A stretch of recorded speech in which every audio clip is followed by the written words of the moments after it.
ರಹಮತ್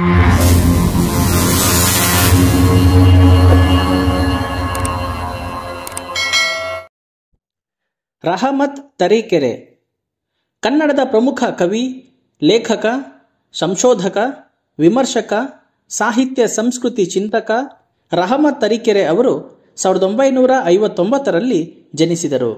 ಇವರ ಸ್ಥಳ ಚಿಕ್ಕಮಗಳೂರು ಜಿಲ್ಲೆಯ ತರೀಕೆರೆ ತಾಲೂಕಿನ ಸಮತಳ.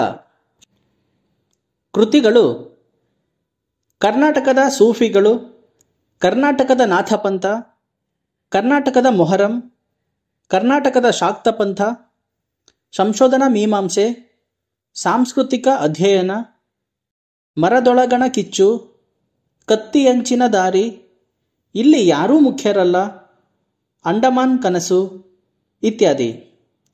ಪ್ರಶಸ್ತಿಗಳು: ಇವರಿಗೆ ಕೇಂದ್ರ ಸಾಹಿತ್ಯ ಅಕಾಡೆಮಿ ಪ್ರಶಸ್ತಿ, ಕರ್ನಾಟಕ ಸಾಹಿತ್ಯ ಅಕಾಡೆಮಿ ಪ್ರಶಸ್ತಿ, ಪಿ ಲಂಕೇಶ್ ಪ್ರಶಸ್ತಿ, ಹಾಮ ನಾಯಕ ಪ್ರಶಸ್ತಿ ಮುಂತಾದಂತಹ ಪ್ರಶಸ್ತಿ ಪುರಸ್ಕಾರಗಳು ಲಭಿಸಿವೆ.